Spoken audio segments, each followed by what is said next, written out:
warahmatullahi wabarakatuh. Waalaikumsalam warahmatullahi wabarakatuh. Oke, untuk pembahasan ini, nah ini kan di-record, jadi mungkin untuk yang datangnya telat bisa menyimak ya. Oke, jadi seperti biasa, ketika kita dapat bacaan teksnya sepanjang alaihim kayak gini, boleh di-skip dulu ya bacaannya. Kita boleh lanjut fokus ke soal.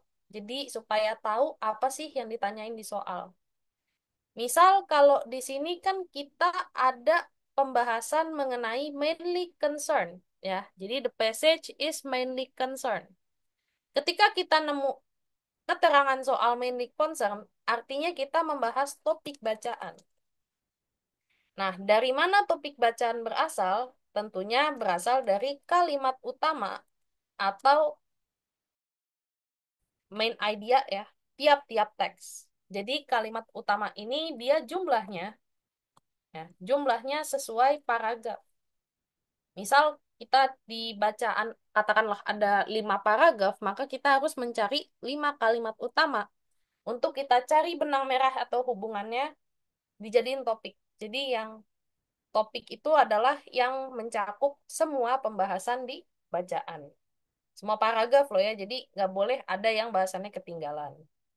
Lalu bagaimana cara kita mencari kalimat utama? Jadi kita pertama mencari kalimat utama itu bisa dari panduannya ini ya. Dari kalimat pertama tiap paragraf.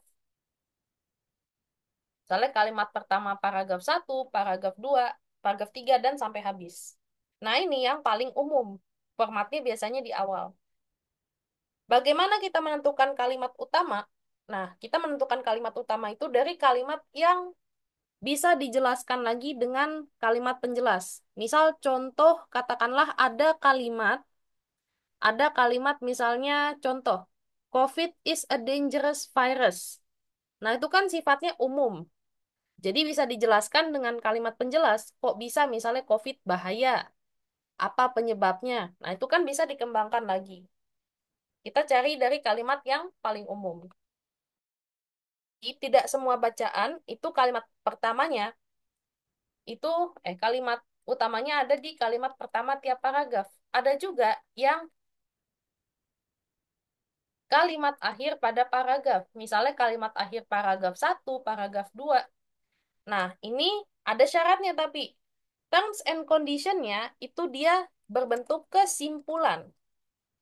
Jadi kalau dia bentuknya kesimpulan, misalnya dia menyimpulkan informasi yang bersifat teknis atau panjang, nah itu dia ada kemungkinan kalimat utamanya di kalimat akhir. Kak, misal saya baca kalimat pertama paragraf 1 itu saya nggak nangkep, Kak. Boleh baca ya atau ambil ya, boleh baca atau ambil juga kalimat penjelas, makanya dinamai kalimat penjelas. Jadi supaya duduk perkara paragrafnya jelas ini bahas apa.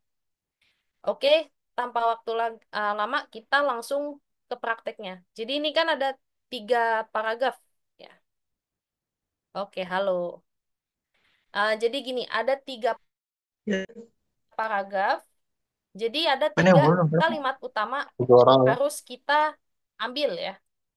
Yang pertama kita ambil kalimat utama yang social norms are the implicit social rules that govern behavior within a community. Nah, dari sini kita sebenarnya sudah jelas nih ketika kita membaca kalimat pertama tiap-tiap paragraf. Ini paragraf 1 misalnya ada contoh bahwa ini adalah definisi atau pengertian dari social norm. Nah, jadi pengertian dari norma sosial. Ini paragraf 1. Nah, kemudian ini aslinya sebenarnya ini harusnya dipisah di sini ya. Harusnya dipisah di mulai dari social norms differ karena dia di sini udah mulai membahas perbedaan norma sosial. Ini kalau kata PB, PBM mah atau PPU mah kudu dipisah ini, tapi nggak apa-apa. Ini dari sini kita dapat info bahwa ada perbedaan di nilai-nilai atau norma sosial. Jadi norma sosial ini berbeda tergantung dari orangnya, komunitasnya, atau budayanya. Ini harusnya dipisah jadi 4 paragraf, tapi tidak masalah.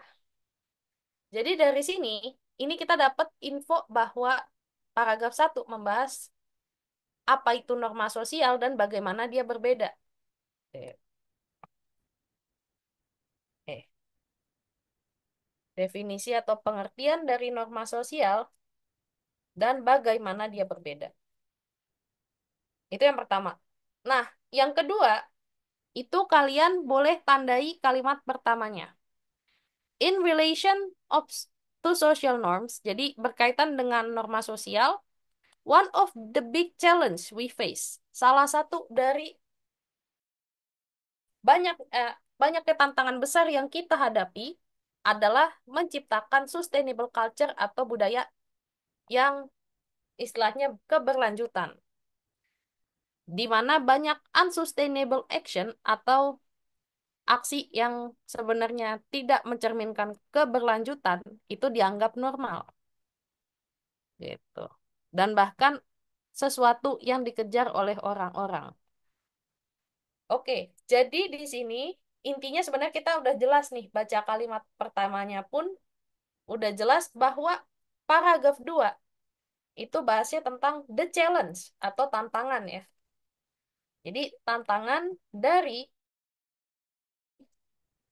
menciptakan budaya keberlanjutan. Jadi minusnya apa? Itu tantangannya. Nah, ini kalau misalnya kita baca kalimat pertama, Kak, saya udah cukup jelas nih perkaranya. Ya udah, nggak apa-apa. Boleh di stop dibaca kalimat utamanya aja. Kemudian yang ketiga. Yang ketiga itu ada social norms create opportunities for change. For one thing, they are dynamic and constantly shifting.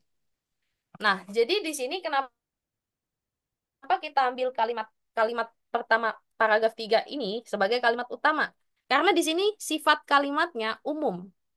Artinya di sini bahwa social norms atau norma sosial itu menciptakan kesempatan untuk berubah. Nah, karena apa? Karena mereka dinamis dan selalu berubah. Nah, berarti di sini kita sebenarnya udah tahu bahwa paragraf 3 ini bahasannya adalah tentang kesempatan perubahan. Nah, kesempatan perubahannya dari hal apa? Kalau misal kita masih bingung perubahannya di hal mana, mungkin boleh dibaca kalimat penjelasnya. Ternyata dia di sini adalah perubahan mengenai membawa perilaku keberlanjutan menjadi normal atau biasa ya, di lingkungan masyarakat. Berarti paragraf 3 ini adalah membahas kesempatan perubahan lewat perilaku keberlanjutan dan bagaimana mewujudkannya. Oke, jadi nomor 18 ini sebenarnya pembahasan kita itu lebih kepada yang D, sustainable behavior. Nah, kenapa kita bahas sustainable behavior? Ternyata paragraf 1 ini kan memang membahas norma-norma sosial, ya. Norma-norma sosial serta perbedaannya tergantung pada konteks. Tapi paragraf 2 dan 3 itu membahas tentang hubungan antara norma sosial dengan tantangan dari norma sosial, yaitu menciptakan budaya keberlanjutan. Itu yang D. Saya bisa paham kenapa misalnya ada siswa yang milih yang E. Karena cukup banyak juga yang milih E, dan ternyata yang milih E itu biasanya ngambil di acceptable culture ini di paragraf pertama doang. Paragraf pertama sama paragraf kedua. Nah, paragraf pertama memang ada keterangan seperti ini. What is considered fully normal, even admirable in one group, may be met with disapproval in another. Nah, jadi di sini apa yang dianggap oke oleh satu kelompok mungkin tidak disetujui oleh kelompok lainnya. Gitu. Kemudian, bukti kedua yang siswa bisa jawab itu adalah adanya perilaku ya, perilaku sustainable yang dianggap perilaku yang lebih rendah atau tidak diharapkan. Saya bisa paham kenapa bisa ada yang jawab cuman dari alasan-alasan di atas itu sayangnya tidak mengcover paragraf 3. Ini lebih kepada masalah sustainable behavior berikut kendalanya. Kalau acceptable culture atau budaya yang diterima itu kurang cover. Kasihan paragraf 3-nya nggak dibahas. Kemudian, saya juga bisa ngerti ada yang bisa jawab A. Nah, siswa ada yang jawab A, saya tanya kenapa? Ternyata karena mereka melihat di paragraf 1 itu tentang social proof. Nah, social proof atau bukti sosial, sayangnya dia hanya dibahas di paragraf 1 sekilas ya. Sekilas doang, itu juga bukan info utama. Buktinya mana social proof? Nah, social proof di paragraf 1 memang ada dari pendapatnya Robert Cialdini, yaitu orang-orang terus-terusan melihat bukti sosial untuk menuntun behavior mereka atau perilaku mereka. Tapi masalahnya ini bukan bukan inti dari bahasan paragraf 1, melainkan hanya info tambahan atau pengalih doang ibaratnya. Kemudian paragraf 3 itu social proof, itu juga info tambahan. Nah, itu social proof sebagai bukti sosial bahwa perilaku keberlanjutan ini bisa diterima. Nah, permasalahannya karena dia hanya ide penjelas, statusnya pun hanya nambahin info di ide pokok. Jadi itulah kenapa jawabannya bisa D. Karena dia nggak cover semua. Sampai sini, apakah ada pertanyaan atau sudah jelas semuanya? Kalau misalnya udah jelas, boleh konfirmasi lewat kolom chat. Tapi kalau mau nanya juga boleh kok lewat kolom chat, mumpung masih boleh nanya. Jelas? Oke, aman. Oke, sebentar. Yang pertama, ada yang mau nanya nggak ya? Oke, ada satu lagi deh. Oh, sudah aman. Oke. Hmm. Oh, ada lagi kah?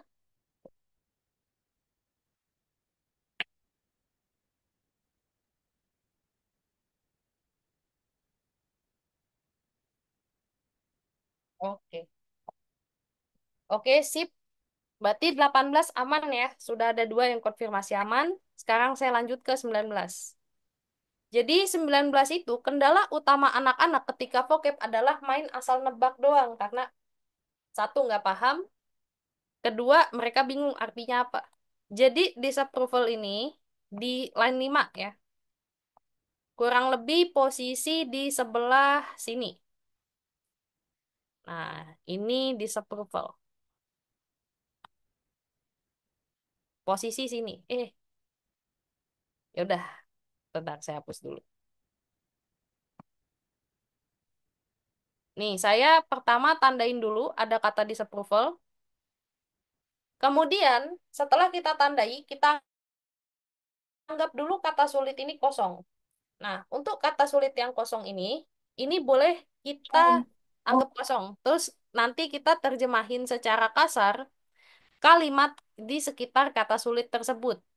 Misalnya, what is considered fully normal? Apa yang dianggap normal, ini kalau di TOEFL namanya aposisi, jadi info tambahan nih kalau yang di dalam koma. Boleh diterjemahin juga. Misalnya, what is considered fully normal, even admirable? Apa yang dianggap normal atau bahkan dikagumi di satu kelompok, mungkin menemui titik-titik di kelompok lainnya. Nah, kita kan bingung nih, akan menemui titik-titik di kelompok lainnya. Karena di superfolder kita anggap kosong dulu misalnya. Dan ternyata setelah kita cek konteks setelahnya, ada contoh, langsung dikasih contoh nih. Kantor di mana memakai baju casual atau santai itu normal versus kantor yang setiap orang harus pakai seragam. Nah, di sini berarti ada budaya yang satu diterima, yang satu ditolak. Nah, berarti disapproval di sini Apa ini? sebenarnya konteksnya lebih masuk ke yang mana? Ke negative opinion. Nah, negatif. Karena kalau sekadar different atau beda doang, nah masalahnya yang satu diterima, pasti yang satu ditolak. Lawannya seperti itu. Kalau different kan nggak jelas. Duduk perkaranya dia sekadar beda, bedanya pro apa kontra gitu. Jadi nggak jelas. Kenapa kita tidak pakai yang ada siswa saya yang juga menjawab a bad feeling. Nah, kenapa kita tidak pakai feeling? Karena di sini condong kepada opini setelah kita misalnya ngecek ya apa yang dianggap normal di satu grup mungkin saja di grup yang lain tidak diterima. Nah, itu kan berarti sebuah opini, Jangan bukan Halim. sebuah perasaan gitu. Jadi itulah kenapa kita jawabannya yang apa nih? Oke, ada yang mau tanya semuanya, mumpung masih bisa nanya di sesi ini, silahkan kalau misal ada pertanyaan terkait bagaimana cara mencari vocab dari konteks, mungkin boleh nanya ke saya lewat kolom chat. Jadi intinya gini aja teman-teman, kalau kalian dapat soal vocab, kebetulan stuck, nih ada tips nebaknya biar benar. Jadi tipsnya kalau ketemu vocab yang susah kayak gini, pertama kita anggap dulu ya, kita tandai kata sulitnya. Syukur-syukur di soal misalnya ditebelin, jadi lebih enak kerjaan kita berkurang satu. Yang kedua, setelah kita tandain kata sulit, itu kita coba terjemahkan ya, terjemahkan secara kasar aja jadi kira-kira ya. Terjemahkan secara kasar kalimat di sekitar kata sulit tersebut. Jadi yang masih satu kalimat sama kata sulit tersebut, tapi kata sulit tersebut kita anggap kosong. Kita kosongin dulu aja. Kenapa? Karena nggak ngerti. Itu yang kedua. Yang ketiga, jika membaca, jika jika setelah ngartiin, ya, ngartiin atau memahami kata di sekitar kata sulit, ya, yang istilahnya dia masih satu kalimat,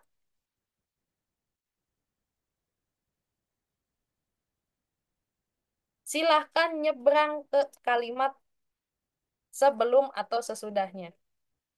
Jadi maksudnya gini, kalimat sebelum atau sesudahnya itu kan pasti ada info yang akan membantu kita untuk nebak konteks.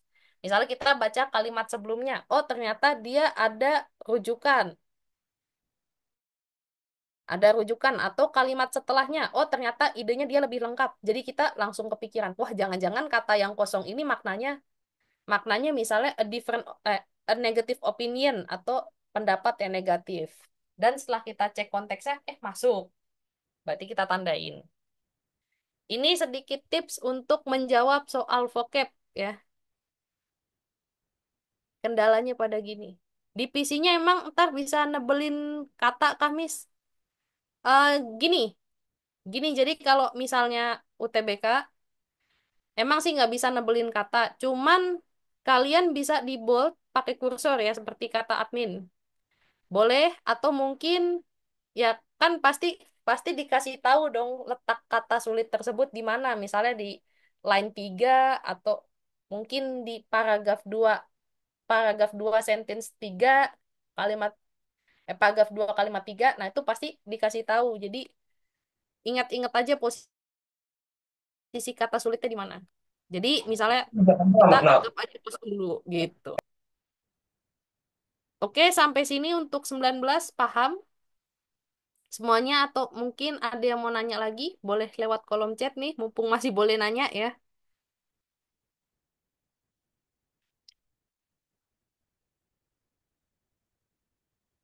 Kayaknya aman ya. Oke. Oh, ada satu nih nanya. Satu nanya apa aman nih? Aman. Oke. Oke, saya bahas 20. Nah, 20 ini kita nyari informasi spesifik. Emang sih nggak dikasih tahu paragraf berapa, tapi dari yang kita tandai di kata kunci di soal, ini ada how is sustainable behavior acceptable and desirable. Jadi kita mencari kata kunci sustainable behavior sama acceptable, ya. Acceptable-nya aja dulu, ya diterima. Dan ternyata setelah kita cek bacaan di atas, tuh ada keterangan seperti ini.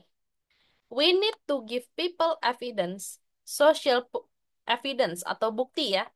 We need to give people evidence, social proof that sustainable behavior is acceptable and desirable. Jadi cara kita ya membuat sustainable behavior atau perilaku keberlanjutan ini diterima adalah we need to give people evidence. Ini dia. Langsung terlihat jawabannya. Maka jawabannya tentu adalah yang mana nih? By providing proofs to society. Kak, tapi katanya beda, Kak. Yang dibacaan kan di sini give people evidence. Lebih sederhana ya karena ada give. Tapi kenapa dipilihannya malah providing? Nah, jadi memang nggak semuanya langsung jelek gitu ngasihnya give di pilihan jawaban. Tapi biasanya pakai sinonim ya, Kak. Gitu. Jadi give itu dia sama dengan provide. Providing. Samanya di mana? Jadi kalau give kan ngasih, providing itu dia menyediakan. Nah, kurang lebih sama. Kurang lebih sama fungsinya. Sama-sama bisa saling menggantikan. By providing proofs to society, artinya dia menyediakan bukti ke lingkungan masyarakat. Nah, gitu. Berarti pas sesuai dengan bacaan. Biarpun memang dia pakai sinonim. Ada yang mau nanya kah? Ada yang nanya nggak ya? Oh, berarti di scanning aja ya, Kak, teks bacaannya. Betul. Makanya saya tidak menyarankan baca bacanya dulu karena pasti bikin stres. Bayangin aja 5-6 paragraf kalian baca keburu selesai. Jadi kalian baca soalnya dulu. Kan di sini ada kata kunci. Apa sih yang harus kita cari di bacaan? Ternyata muncul sustainable behavior atau perilaku berkelanjutan. Nah, how is berarti bagaimana caranya membuat sustainable behavior ini acceptable atau bisa diterima. Nah, itu yang kita cari di teks. Kita scanning. Nah, ada di kalimat terakhir, gas aja langsung jawab. Ada yang nanya? Misal nggak muncul gimana, Miss? Pasti muncul. Pasti muncul kalimat kuncinya. Gitu. Oh, diulangin. Oh, jadi gini ya. Tak kasih tipsnya lagi. Jadi teman-teman kalau misal mau nge-scanning info di bacaan, misal ini kita baca soalnya. Nah, kalau ada how is, itu berarti lebih kepada bagaimana. Bagaimana caranya. Nah, kita cek caranya gimana. How is sustainable behavior? Nah, kunci pertama yang kita cari, kata kuncinya adalah sustainable behavior. Bagaimana caranya sustainable behavior? Nah, caranya supaya apa? Supaya mereka acceptable atau bisa diterima. And desirable atau diinginkan.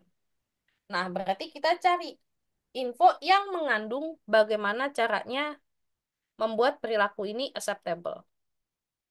Dan ternyata setelah kita cek bacaan, nah ya, ada informasi tentang sustainable behavior di paragraf 3 kalimat terakhir, acceptable pula. Nah, sustainable behavior acceptable atau bisa diterima itu dari mana? Nah, ternyata yang saya tandain merah ini itu ada keterangan we need to give people evidence. Kita harus ngasih orang bukti. Kak, tapi pilihan di jawabannya beda, Kak. By providing proofs to society. Jadi, memang nggak semua jawaban di display dengan kata yang sama persis seperti di bacaan. Jadi, ada yang pakai sinonimnya. Kuncinya adalah kenali sinonim atau kata yang mirip. Kalau give kan ada providing, sama-sama memberi atau ngasih, ya.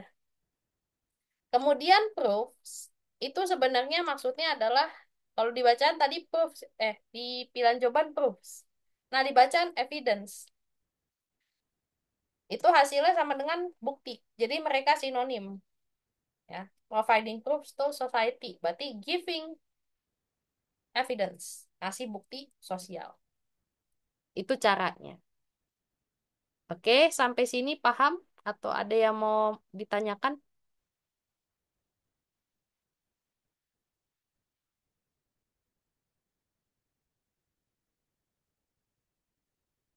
Halo?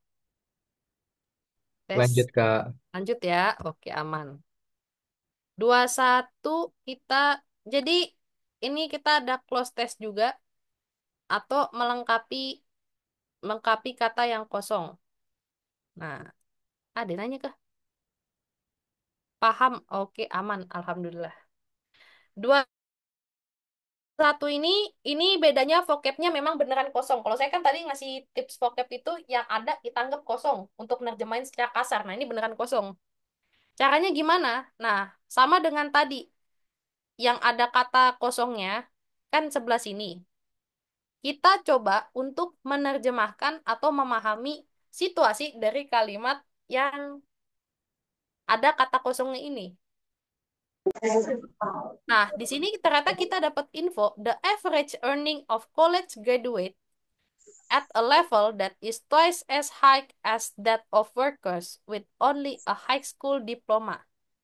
Nah, berarti di sini kita dapat ada average earning atau pendapatan rata-rata ya. Jadi kita dapat info pendapatan rata-rata ya. Rata-rata lulusan sarjana dua kali ya, dua kali lipat atau dua kali lebih tinggi dari lulusan SMA. Nah, ini infonya. Kemudian ada hubungannya dengan higher education. Pendidikan tinggi sekarang adalah titik-titik yang paling jelas ke menuju kelas menengah. Nah, di sini menuju kelas menengah artinya dia meningkat ya, meningkat kelasnya karena ada pendapatan rata-rata yang meningkat dua kali lipat. Nah, oleh karena ini, kita anggap bahwa higher education atau pendidikan, jangan-jangan dia pathway. Ya, jangan-jangan dia pathway. Emang pathway apaan, Miss? Pathway itu ada way-nya kan berarti jalan. Nah, emang artinya nggak jauh-jauh dari situ memang. Pathway itu artinya adalah jalan atau jalur untuk mencapai suatu tujuan. Ya persis ini. Karena konteksnya kan pendapatan rata-rata lulusan sarjana dua kali lipat dari lulusan SMA. Berarti kan pendidikan yang paling tinggi ini adalah salah satu jalan untuk mencapai kelas menengah. Tahu dari mana mencapai kelas menengah? Karena ada into the middle class. Masuk kelas menengah. Kok nggak yang lain, Kak? Oke, jadi kita ada pilihan jawaban yang saya bahas yang di luar nalar dulu atau yang nggak masuk. Di sini yang nggak masuk adalah position. Yang paling nggak masuk. Karena position adalah posisi atau tempat ya, tempat di kehidupan sosial. Itu dia position konteksnya kalau memang ini bahasa sosial ya.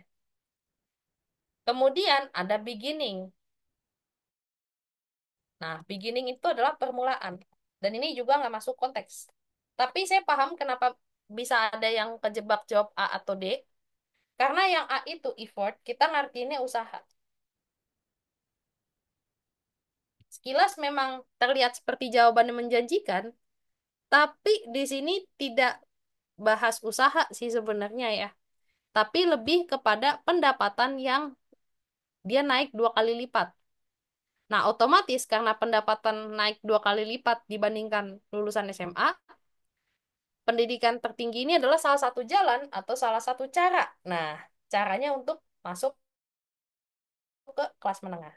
Jadi sebenarnya usaha bisa, cuman agak keliru. Ya, lebih pas yang E. Saya juga paham kenapa ada siswa yang jawab D. Nah, karena gini, kalau advantage kita biasa ya menerjemahkannya sebagai keuntungan dan ternyata ini cukup jauh. Nah, keuntungan ini mungkin maksudnya kalian pernah dengar kata privilege. Nah, ini ya, privilege atau keuntungan. Nah, tapi masalahnya di sini tidak membahas higher education as privilege atau keuntungan. Karena dia perbandingannya dengan cara masuk ke kelas menengah. Berarti kan lebih ke pathway konteksnya. Apa ini? Ada yang nanya. Advantage. Iya. Jadi advantage itu lebih kepada keuntungan ya. Kalau kalian pernah dengar kata privilege, nah tuh mirip artinya. Jadi itu untuk 21 ya. Paham semuanya? Atau mungkin masih ada yang mau nanya? Jadi gitu caranya kita untuk menentukan kata kosong mana yang pas. Gitu. Paham? Oke. Dengan tips yang sama, kita coba praktekkan di nomor 22. Ada yang nanya nggak? Nah, ada yang nanya nggak? Kasih yang mau nanya, Kak. Boleh, tapi nanti pas ujian. Waduh. Waduh, berat. Nggak boleh. Itu kalau pas ujian mah. Oke, kira nanya sekarang. Jadi gini ya. Kita lanjut di nomor 2. 22. Kita coba nerjemahin secara kasar kalimat di sekitar yang kata kosong ini. While more than half of college students graduate within 6 years. Nah, di sini ada kata kuncinya graduate within 6 years. Lulus dalam waktu 6 tahun. Ketika lebih dari setengah, nah berarti kan mayoritas ya, kebanyakan. While more than half of college students graduate within 6 years. Nah, berarti ini bahas tentang lulus ya, tingkat kelulusan.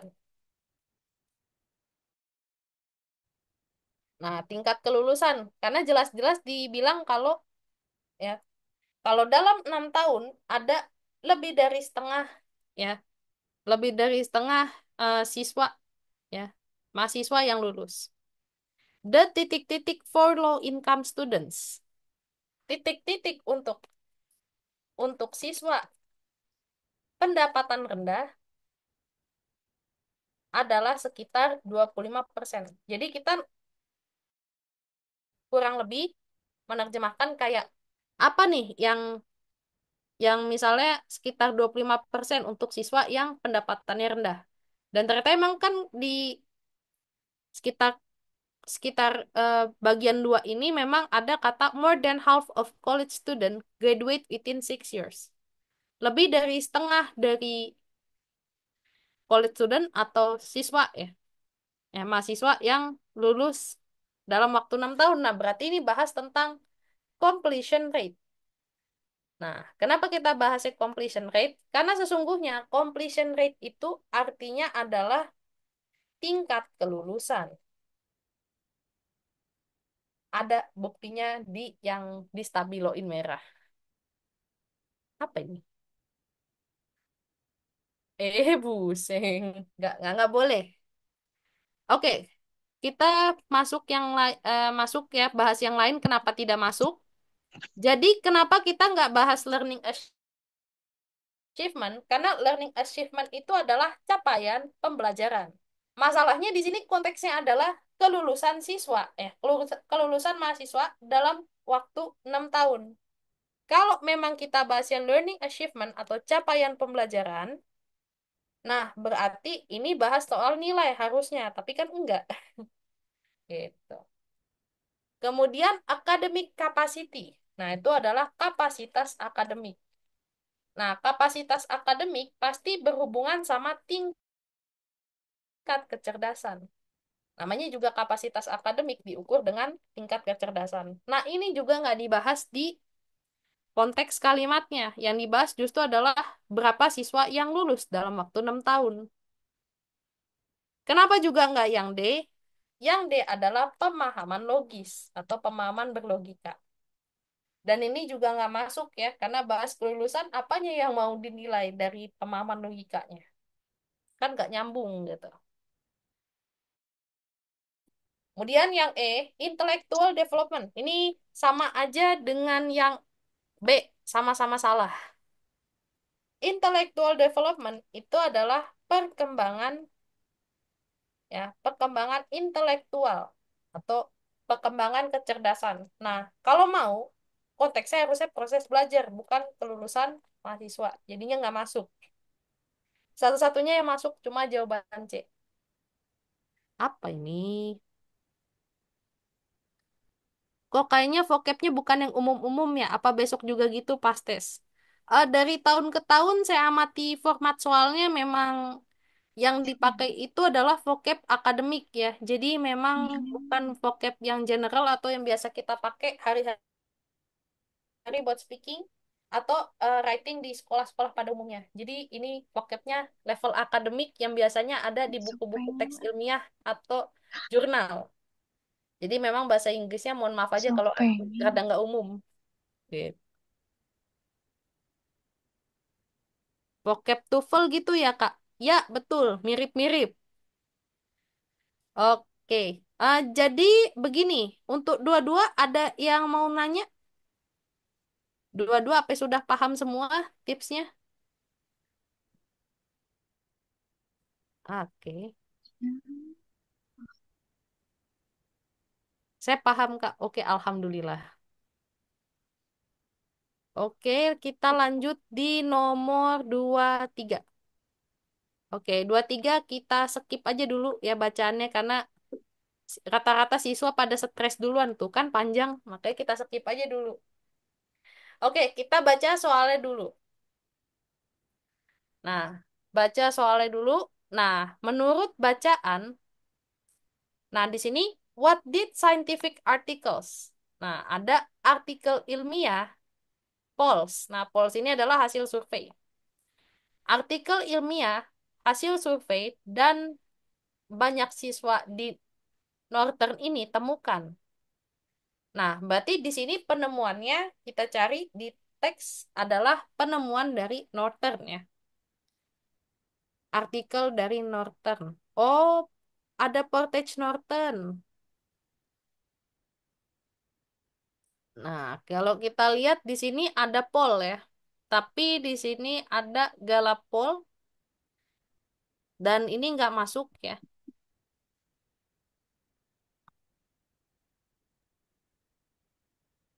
Oke. Oh, many students at Northern 5. Nah, kalau kita cek di sini ada ya, in addition to Zoom fatigue and mental health issues, selain adanya kelelahan ya, kelelahan Zoom dan juga masalah kesehatan mental, screen time atau waktu menatap layar 5,5 jam ya, 5,5 jam selama kelas online di Portage Northern ini menyebabkan masalah mata digital. Nah, berarti di sini ada masalah mata. Kalau memang kata kuncinya adalah dari Northern ya kalau di soal. Nah, berarti di sini ya, ini jawabannya lebih kepada yang D. The 5.5 hours of screen time during online classes in Portage Northern current schedule cause emotional instability. Nah, emotional instability-nya dari mana? Bukankah yang kita tandain ada digital eye strain? Karena di sini ada tulisannya mental health issues. Nah, masalah kesehatan mental. Nah, berarti masalah kesehatan mental atau mental health issues itu bisa kita artikan sebagai emotional instability atau ketidakstabilan emosional. Oke. Sampai sini apakah ada pertanyaan? Jadi mendingan kalian baca soal, cari kata kunci di soal, nanti misalnya buat modal kalian scroll bacaan ke atas ya. Jadi enak bacanya juga lebih fokus. Kenapa nggak A, Kak? Oke, kalau yang A ini kan ada mental health along with fatigue. Ya, jadi mental health ya. sejalan dengan kesehatan dan juga penyakit mata digital atau kelelahan mata digital itu bukan sesuatu untuk dianggap remeh selama pandemi. Nah, kalau kita lihat di sini, sorry, Northern ya. Oke, ada revisi ya. Maaf, maaf, ada revisi. Terima kasih yang udah menyediakan revisi. Nah, jadi begini, untuk yang Northern itu memang ada di terakhir ya, bahwa scientific articles, polls, and many students at Northern show that mental health along with fatigue and digital eye strain are not something to be taken lightly. Bukan sesuatu yang harusnya dianggap remeh. During pandemic, which places the importance on physical health. Nah, karena kan pandemi ini dia places the importance atau lebih mengutamakan kesehatan fisik. Oleh karena itu ya, mental health tidak seharusnya dianggap remeh. Oke, jadi cukup jelas jawabannya di A ya. Saya revisi. Memang lebih kuat buktinya di yang A. Sampai sini apakah ada pertanyaan atau sudah jelas? Oke. Cara memperkaya kosakata dalam 1 jam, Kak. Oke. Ini masalahnya sejam nih. Jadi ya kalau sejam sih bisa nambah dikit-dikit ya paling 20%. Ya caranya adalah dengan tadi ya kita nebak-nebak konteks untuk soal vocab. Ya insya Allah nambah 20%. Tapi nggak sejam juga. Ya. Masalahnya kalau hamin sejam banget kan bukannya nambah kita. Pusing. Ada yang mau nanya atau sudah jelas? Sudah jelas ya Kak ya? Oke. Ya udah. Kalau udah jelas kita lanjut di 24. 24 ini adalah tentang author's attitude. Nah, author's attitude ini adalah sikap penulis. Nah, jadi ini saya bawa sedikit prinsip untuk pengerjaan soal PPU kemari. Karena sama langkahnya, cuman ini bahasa Inggris. Nah, jadi sikap penulis ini bisa dicari dari pertama. Itu dari ide pokok paragraf. Nah, ide pokok paragraf itu bisa dicari dari kalimat pertama tiap-tiap paragraf. Karena dari situ kelihatan bagaimana misalnya penulis menyusun ide-ide di bacaannya. Bisa kelihatan. Tapi kalau misal, Kak, saya baca ide pokok tiap-tiap paragraf masih bingung nih.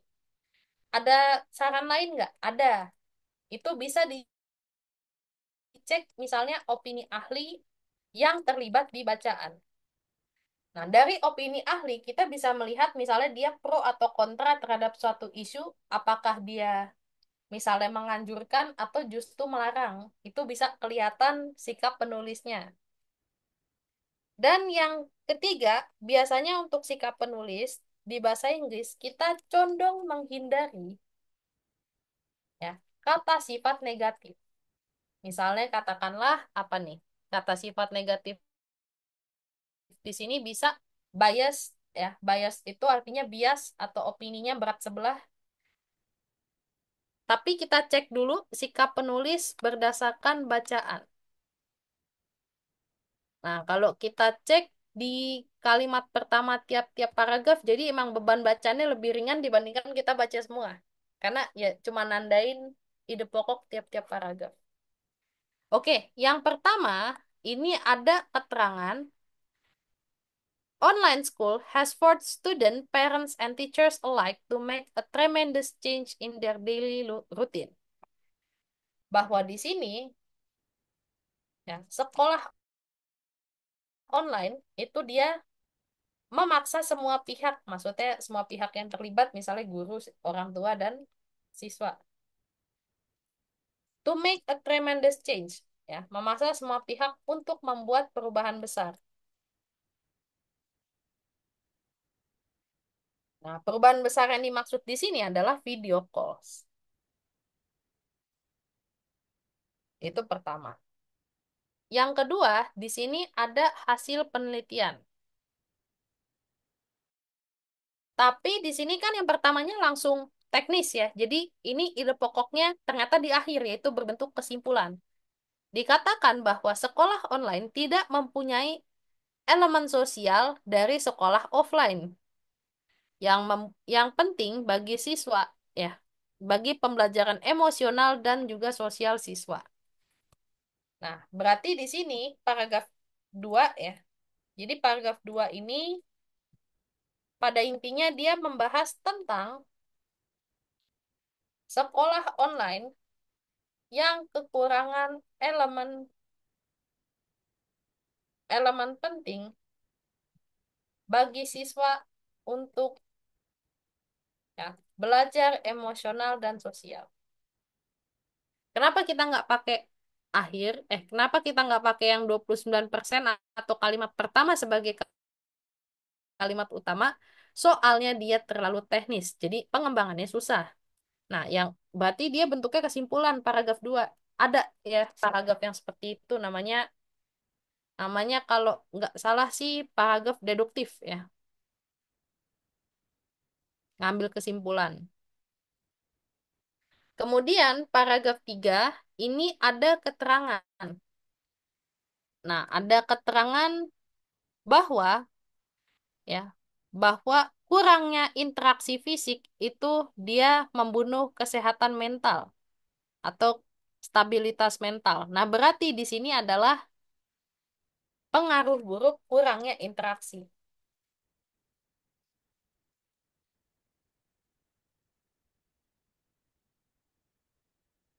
Kemudian untuk paragraf 4 ada inti seperti ini. Video call online ini socially draining atau menguras secara sosial karena butuh lebih banyak kerja atau lebih banyak usaha untuk pick up social cues, untuk memahami clue-clue sosial atau ya tanda-tanda sosial, dan mereka juga tidak melihat ya bahasa tubuh ataupun wajah orang di kehidupan sehari-hari. Nah, berarti di sini ini lebih kepada alasan online video call atau video call secara online ini menyebabkan ya orang itu socially draining atau terkuras ya, menyebabkan draining sosial. Oke, kemudian paragraf 5, oh panjang juga. Paragraf 5 untung udah kita tandain ya. Nah, ada masalah tambahan. Nah, masalah tambahan dari ya, dari sekolah online. Berarti nambahin masalahnya. Dan kemudian another paragraf selanjutnya itu membahas mengenai ya setelah 5 jam dari video call, siswa punya PR yang juga online. Nah, dan kemudian aktivitas sosial siswa juga jadi online. Nah, berarti di sini ini juga masih tambahan ya. Ma- Masih masalah tambahan dari sekolah online. Berarti masalahnya nambah. Nah, cuman paragraf selanjutnya itu membahas mengenai student mental health experience are not universal. Jadi, kesehatan mental siswa itu tidak universal atau tidak bersifat pukul rata. Dan bahkan beberapa itu dia diuntungkan dengan adanya pembelajaran online. Nah, berarti di sini adalah kontranya, karena ada yang diuntungkan. Maka dari itu, kita bisa simpulkan bahwa sikap penulis di bacaan ini sebenarnya adalah objektif. Nah, kenapa masuk objektif? Kenapa bukan concern atau peduli? Karena setelah kita baca kalimat paragraf-paragraf terakhir, kita tidak jadi memutuskan bahwa penulis itu peduli. Memang dari awal terlihat peduli, tapi sebenarnya objektif karena dia juga membahas ya juga membahas kontranya, ya, juga membahas kontranya. Jadi kayak pro-nya dibahas, kontranya juga dibahas. Tidak semua bagus, juga tidak semua jelek, gitu. Kalau skeptical, nah atau skeptis ya, ini dia cenderung bersifat tidak percaya atau menentang. Misalnya dia menentang teori global warming itu skeptical. Indifferent itu cuek. Nah, masalahnya dia sempat menunjukkan kepedulian terhadap kesehatan mental selama Zoom. Dan optimistik itu optimis. Jadi misalnya dia percaya bahwa sesuatu berjalan dengan baik kalau di teks. Ada harapan ke depannya akan baik. Nah, masalahnya di situ tidak ada. Oke, sampai sini apakah ada pertanyaan atau sudah jelas?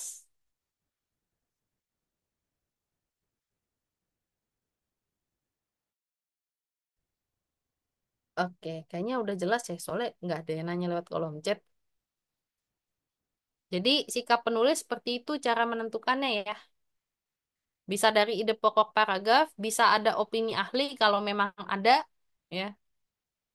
Tapi utamakan ide pokok paragraf ya. Siapa ini? Jelas. Oke, alhamdulillah sudah jelas. Oke, satu lagi untuk yang soal ini. The passage mainly discuss a topic on. Oh, untung kita nyari ide pokok paragraf. Nah, untung kita tadi udah nyari. Jadi pekerjaan kita berkurang. Karena kalau misalnya ada mainly discuss a topic, nah berarti kita langsung bahas topik bacaan. Nah, kalau topik bacaan sendiri sebenarnya dari ide pokok. Ya, jadi topik bacaan itu dari ide pokok. Tiap-tiap paragraf. Dan itu untungnya udah kita tandain. Bahasnya apa aja. Karena kalau misalnya kita bahas efek, oke, bahas efek bisa. Cuman masalahnya ini efeknya adalah kesehatan fisik. Nah, mentalnya mana? Padahal ada. Kan tadi dampak kesehatan mentalnya di bacaan. Kan berarti nggak lengkap. Nah, sedangkan yang namanya topik itu harus lengkap dan mencakup semua pembahasan inti dari bacaan. Kemudian, roles. Peran dari pembelajaran online untuk memperkaya aktivitas pembelajaran, ya, kegiatan belajar mengajar. Nah, masalahnya ini ya sejauh ini yang paling jauh. Orang tadi bahasnya soal apa nih? Kalau kita cek scroll di atas, itu tentang masalah tambahan dari sekolah online. Berarti ya, dia masalah yang ditimbulkan akibat sekolah online. Loh, ini masalahnya dia membahas tentang sekolah online, ya, peran sekolah online dalam menunjang aktivitas KBM. Nah, itu kan berarti jauh banget dong dari bacaan. Kalau advantage atau keuntungan, nah ini nggak adil kalau kita bahas keuntungan doang. Karena keuntungan atau benefit, masalahnya dia hanya dibahas di satu paragraf sebelum paragraf terakhir dah. Nah, ini hanya satu paragraf yang bahas itu. Lainnya kontra semua. Kan nggak adil kalau misal hanya kita satu paragraf kita ambil buat dijadiin topik. Ingat, semua harus dicakup. Kalau yang hubungan antara pembelajaran online dengan kesehatan mental siswa. Nah, ini nih, ini hubungan antara pembelajaran online dengan kesehatan mental siswa. Masalahnya, dia cuma dibahas hmm, di paragraf ini ya. Paragraf Bapak ini, kita cek dulu. Satu, dua, oh paragraf tiga, tiga sama empat ya. Sementara yang namanya topik itu harus mencakup seluruh paragraf dalam bacaan. Minimal bisa ngecover gitu ya. Jadi jawabannya yang sisa. Nah, sisa yang mana jawaban kita? Tentu jawabannya sisa yang C. Itu efek pembelajaran online terhadap kesehatan mental dan kesehatan fisik siswa. Nah, ini baru benar. Karena efek fisiknya ada, kesehatan mentalnya ada. Jadi terlepas ada keuntungannya, tapi lebih banyak mudaratnya. Seperti yang dikatakan dari kesimpulannya. Oke, sampai sini apakah ada pertanyaan atau sudah jelas? Oh, siapa ini yang nanya? Tadi Miss bilang kalau data nggak selalu bisa dijadikan patokan sifat author. Nah, gimana contoh data yang menunjukkan sifat author? Begini, data yang menunjukkan sifat author itu biasanya adalah satu hasil penelitian, tapi nggak bisa semuanya dijadikan patokan ya kalau hasil penelitian. Tapi yang paling kuat kalau ada itu adalah opini ahli atau pendapat ahli. Misalnya ahli A mengatakan bahwa A gitu. Nah, dari pendapat ahli itu bisa diketahui bahwa arah bacaannya misalnya skeptis kah ya. Nah, dari situ kita bisa tahu. Berarti topik itu bisa dapat dari ide pokok teks atau tiap paragraf, Kak. Ide pokok tiap paragraf, kemudian kita cari benang merah atau hubungan ya, ya, cari hubungannya dan sekiranya kita cari satu topik yang bisa menyatukan semua ide paragraf tersebut tanpa ada yang ketinggalan bahasannya atau di luar topik. Sampai sini paham semuanya?